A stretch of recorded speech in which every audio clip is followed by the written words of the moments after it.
सामने आया है। ईरानी सेना ने बयान जारी किया है। पीएम नेतन्याहू के दफ्तर पर हमला। ईरान की तरफ से कहा जा रहा है पीएम नेतन्याहू को टारगेट कर हमला किया गया है। कामयाबी की जानकारी जल्द देंगे। ये बड़ी खबर सामने आ रही है जहां पर पीएम नेतन्याहू के दफ्तर पर हमला किया गया है। ईरान की तरफ से कहा जा रहा है और पीएम नेतन्याहू को टारगेट कर यह हमला हुआ है। ईरान की तरफ से ये बातें सामने आ रही हैं। कामयाबी की जानकारी जल्द देंगे, ये भी ईरान कह रहा है।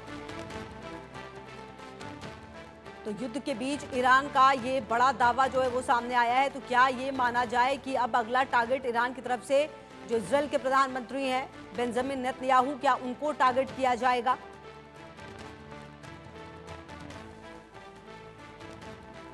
तो मेरे साथ कर्नल रिटायर्ड टीपी त्यागी सर लगातार जुड़े हुए हैं और मेरे साथ अब उमेश गुरनानी जी भी जुड़ गए हैं, सदस्य हैं।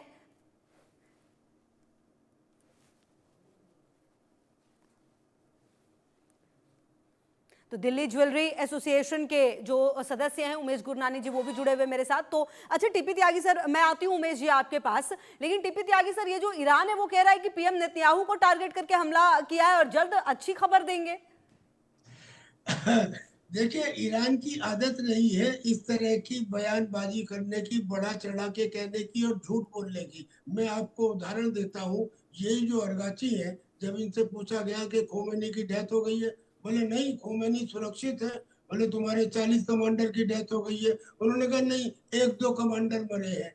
ये बात उन्होंने कही और अगले दिन खुद उनके मीडिया ने एक्सेप्ट किया। लिहाजा ईरान की इन धमकियों के ऊपर यकीन नहीं किया जा सकता। अगर उसके अंदर जानकारी है कि हाँ उन्होंने नेतन्याहू के ऊपर हमला किया है तो वो बताए, या इजराइल की मीडिया बताए।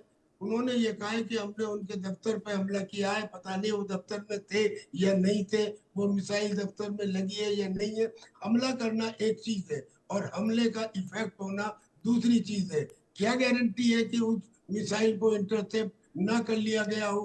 खासतौर पे इजराइल के जो प्राइम मिनिस्टर हैं, उनकी सुरक्षा के अंदर मैं समझता हूँ बेस्ट एयर डिफेंस सिस्टम तैनात किए गए होंगे।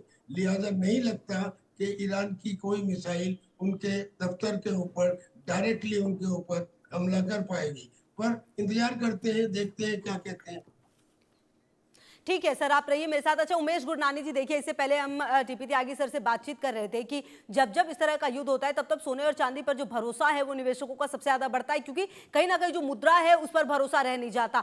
अभी की जो सिचुएशन है, अब देखिए आज ही 7,000 सोने के दाम में बढ़ोतरी हुई है, चांदी के दामों में भी उछाल है, सेंसेक्स गिरा है। तो मतलब कुल मिलाकर ये जो पूरा मार्केट आप देख रहे हैं, क्या उम्मीद लगा रहे हैं कि क्या आने वाले समय में प्राइस और बढ़ने वाले हैं सोने और चांदी के?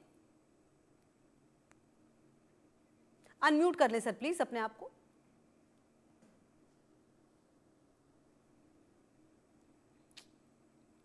जी सर, आप अपने आप को अनम्यूट कर लें, आपकी आवाज नहीं आ रही है।